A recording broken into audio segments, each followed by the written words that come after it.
মায়াপুরে গেছি আর নিরামিষ বিরিয়ানি খেতে যাব না, এটা তো হতেই পারে না। এই যে মাসির বিরিয়ানির একটা আউটলেট কিন্তু একদম মন্দিরের পাশেই হয়েছে।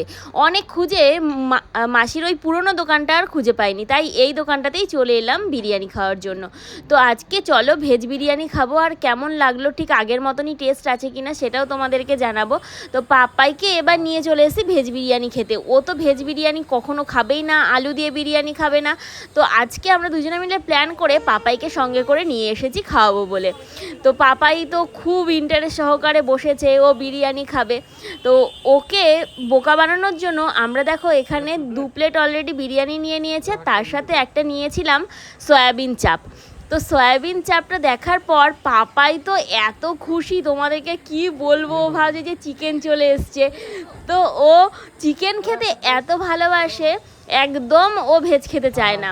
আগে 2বার ভেজ বিরিয়ানি খেয়েছি, সত্যি খেতে কিন্তু খুব ভালো লাগে। আজকে কেমন লাগবে জানি না। তো চলো পাপাইকে দিয়ে দিলাম। দেখো পাপাই আগেই সোয়াবিন আর পনিরগুলো দেখেই বলছে না আমি খাবো না, আমার পাতে ছুঁড়ে মারছে।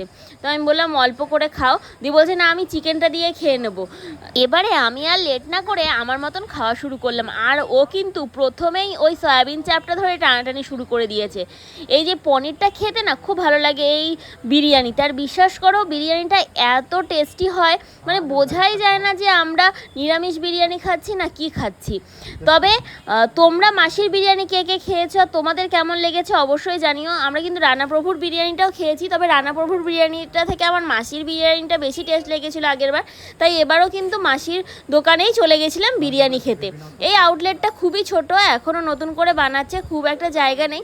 তবে একদম কিন্তু সেম খাবার, মানে মাসির দোকানে যেমন টেস্ট, মানে আসল দোকানটায় যেমন টেস্ট এটাতেও কিন্তু সেম। আমি একটু গ্রেভি নিয়ে নিলাম। তো আমিও এর আগে সয়াবিন চাপ খাইনি, তার জন্য একটু সয়াবিন চাপটা নিয়ে নিয়েছিলাম। কেমন লাগে খেতে, আসলে সয়াবিনটাকে চিকেনের মতন করে বানানো, তো ওটাকে কেমন লাগবে খেতে, তাই আমরাও নিয়ে নিয়েছিলাম। এবার প্রথমে টেস্ট করলাম, টেস্ট করার পর দেখছি জানি না কারা ভাবে যে এটা চিকেনের মতন খেতে। সত্যি বলছি সয়াবিনের চাপটা কিন্তু সয়াবিনের মতনই খেতে, মোটেও কিন্তু আলাদা রকম টেস্ট নেই। তবে গ্রেভিটা মারাত্মক রকমের টেস্ট, মানে তোমাদেরকে ওটা বলে বোঝানো যাবে না, ওটা যতক্ষণ না পর্যন্ত তোমরা নিজেরা ট্রাই করছো। তো গ্রেভিটা দিয়েই কিন্তু পুরো খাবারটা খাওয়া হয়ে যাবে। তোমরা সয়াবিন চাপটা খাও বা না খাও, গ্রেভিটা একবার ট্রাই করে দেখো।